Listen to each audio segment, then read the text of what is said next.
Shalom. கர்த்தருடைய நாமம் மகிமைப்படுவதாக. கர்த்தருக்குள் பிரியமானவர்களே, வேத வசனம் இப்படியாக சொல்கிறது. தான் கர்த்தருடைய சமூகத்தில் நின்று விலகும்படி அவர்களோடு கூட தர்ஷீஷுக்கு போக கப்பல் ஏறினான். யோனா 1:3. கர்த்தருக்குள் பிரியமானவர்களே, யோனா என்கிற தேவ மனிதனை குறித்து நம்ம பார்க்கும் பொழுது, அவர் தேவனுடைய சித்தத்தை சுமந்தவராய் தேவனுடைய சத்தத்திற்கு கீழ்ப்படியாமல் போனதை நாம் தியானிக்க முடியும். கர்த்தராகிய ஆண்டவர் அவரோடு கூட நினிவே தேசத்தை குறித்ததான ஒரு பாரத்தை சொல்லி, இந்த வார்த்தையை நீ நினிவே பட்டணத்தில் போய் சொல்லு என்று ஆண்டவர் யோனாவோடு கூட பேசுகிறார்.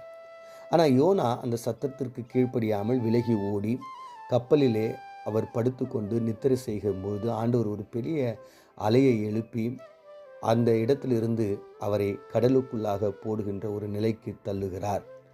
அப்போ இதற்கு காரணம் என்ன? அவர் இப்படியாக சொல்லுகிறார், நான் தேவனுடைய சமூகத்திலிருந்து விலகி ஓடுகிறவன், நான் தேவனுடைய சமூகத்தை விட்டு ஓடி வந்தவன் என்று சொல்லுகிறார். அப்போ இந்த இடத்துல தேவனுடைய சமூகம் என்றால் என்ன? ஆண்டவருடைய வார்த்தை தான் தேவனுடைய சமூகம். அப்போ தேவனுடைய வார்த்தை, அந்த தேவனுடைய பிரசன்ஸ் பார்த்தீங்கன்னா வார்த்தையின் மூலமாக யோனாக்கு கிடைக்கிறது. அவர் அந்த வார்த்தை என்கிற தேவனுடைய சமூகத்தை விட்டு ஓடுகிறார், சித்தத்தை விட்டு ஓடுகிறார், திட்டத்தை விட்டு ஓடுகிறார், பாரத்தை விட்டு ஓடுகிறார், கீழ்ப்படியாமல் அவர் ஓடுகிறார். அப்ப அவரே சொல்றாரு, இதெல்லாம் நான் செய்யாததுனால நான் தேவனுடைய சமூகத்தை விட்டு ஓடினேன் என்று சொல்லுகிறார். அப்ப பாருங்க, இன்னைக்கு நீங்களும் நானும் அநேக தேவ பிள்ளைகள் தேவனுடைய சமூகத்தை விட்டு ஓடுகிறவர்களாய், தேவனுடைய சமூகத்தை விட்டு நாம் தேவனுக்கு விரோதமான, தேவனுக்கு விருப்பமில்லாத சமூகத்தை சந்நிதியை நாம் தேடுகிறவர்களாய் நாம் இருக்கிறோம்.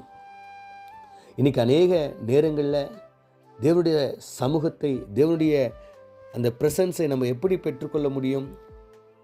வேதத்தை வாசிப்பதன் மூலமாக, ஆண்டுடைய சத்தத்தை கேட்பதன் மூலமாக, ஜெபிப்பதன் மூலமாக, பரிசுத்தமாக வாழ்வதன் மூலமாக, ஆண்டவருடைய வேதாகமத்தில் சொல்லப்படுகின்ற அநேக நல்ல காரியங்களை, அது சின்ன பெரிய கட்டளைகளுக்கு நம்ம கீழ்ப்படிந்து நம்முடைய சபை போதகர், சபை ஐக்கியம், கூடுகை, இப்படிப்பட்ட காரியங்கள், தனிப்பட்ட முறையில் ஆவிக்குரிய வாழ்க்கையில் நாம் இன்னும் பலப்படுகின்ற காரியங்கள், இப்படி அநேக விதங்களில் தேவனுடைய சமூகத்தை நாம் உணர முடியும். ஆண்டவர் சொல்கிறார், எங்கே 2-3 பேர் கூடி ஜெபிக்கிறாங்களோ அந்த இடத்துல நான் வருவேன். அப்படி நம்ம ஜெபிக்கும்பொழுது அவனுடைய சமூகத்தை நம்ம உணர முடியும். அப்போ எப்பொழுதும் அவனுடைய சமூகம் நம்மோடு கூட இருக்கணும்னு சொல்லிட்டு நீங்கள் நானும் விரும்ப வேண்டும். மாறாக இன்னைக்கு தேவனுடைய சமூகத்தை குறித்து கவலையே படாமல், தேவனுடைய சமூகம் என்றால் என்னவென்று தெரியாமல் இன்னைக்கு நம்மளுடைய தேவனுடைய சமூகத்தை விட்டு நம்ம ஓடுகிறவர்களாக இருக்கிறோம். தேவனுடைய சமூகத்தை விரும்பாதவர்களாக இருக்கிறோம். ஃபோனில் எவ்வளவு நேரம் வேணால் உட்கார்ந்து இருக்கிறோம். நண்பர்களோடு கூட எவ்வளவு நேரம் வேணால் பேசி கொண்டு இருக்கிறோம். பக்கத்து வீட்டுக்காரங்களோடு கூட எவ்வளவு நேரம் வேணால் பேசுகிறோம். அநேக கதைகளை நம்ம சொல்லி கொண்டு இருக்கிறோம்.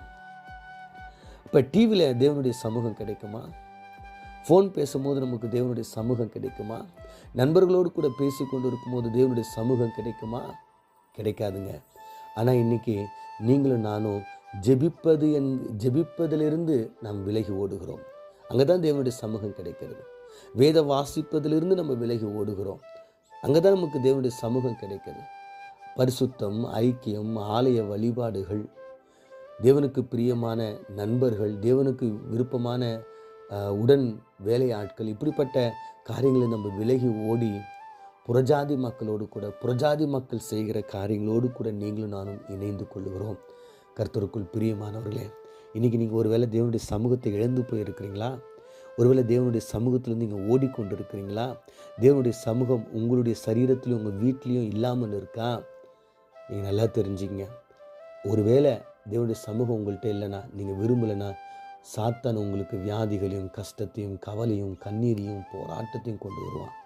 ஆனால் தேவனுடைய சமூகம் அங்கே இருந்துச்சுன்னா உங்களுக்கு விடுதலை, தேவனுடைய சமூகம் அங்கே இருந்துச்சுன்னா உங்களுக்கு வெற்றி, தேவனுடைய சமூகம் இருந்துச்சுன்னா உங்களுக்கு ஆரோக்கியம், தேவனுடைய சமூகம் இருந்துச்சுன்னா அங்கே ஆசீர்வாதங்க. ஓபேத் ஏதோமினுடைய வீட்டில் தேவனுடைய சமூகம் இருந்ததுனால தான் 3 மாதங்க 90 நாளில் அவன் ஆசீர்வதிக்கப்பட்டான். கர்த்தருக்குள் பிரியமானவர்களே, நீங்கள் நானும் அவனுடைய சமூகத்தை தேடுவோம், அவனுடைய சமூகத்தை வாஞ்சிப்போம். அவனுடைய சமூகத்துக்குள்ளாக நம்ம இருக்கும் பொழுது கர்த்தர் உங்களை ஆசீர்வதிப்பார். கண்களை மூடி நாம் ஜெபிப்போம். எங்களை அதிகமாய் நேசிக்கிற எங்கள் பரலோக தகப்பனே, நாங்கள் வாசித்த இந்த வேத வசனத்தின் பிரகாரம் ஆண்டவரே, யோனா ஆண்டவரே உம்முடைய சமூகத்தை விட்டு ஓடி போனான் ஆண்டவரே. ஆனால் நாங்கள் உம்முடைய சமூகத்தை விட்டு ஓடி போகாதபடிக்கு மீண்டும் உம்முடைய சமூகத்தை தேடி ஆண்டவரே உம்முடைய சமூகத்தில் நிற்க எங்களுக்கு உதவி செய்யுங்க அப்பா. உம்முடைய சமூகத்தையே நாங்கள் நேசிக்க, உம்முடைய சமூகத்தையே நாங்கள் சார்ந்திருக்க, அதில் தான் எங்களுக்கு சந்தோஷம், சமாதானம், விடுதலை, ஆசீர்வாதம் என்று உணர்ந்து ஆண்டவரே உம்முடைய சமூகத்தை ஆண்டவர் நாங்கள் எங்கே போனாலும் அந்த இடத்துல நாங்கள் ஏற்படுத்திக் கொள்ள எங்களுக்கு உதவி செய்யுங்க ஆண்டவரே. ஜெபிப்பதன் மூலமாய், வேத வாசிப்பின் மூலமாய் ஆண்டவரே உம்முடைய காரியங்களை நாங்கள் தியானிப்பதன் மூலமாய் உம்முடைய சமூகத்தை நாங்கள் எந்த இடத்துலையும் கொண்டு வர முடியும் என்பதை உணர்ந்து நண்பர்கள், உறவினர்கள் ஆண்டவரே நாங்கள் எங்கே போனாலும் உம்முடைய சமூகத்தை சுமந்து செல்ல எங்களுக்கு உதவி செய்யும்படியா இயேசு மூலம் ஜெபிக்கிறோம் நல்ல பிதாவே, ஆமேன்.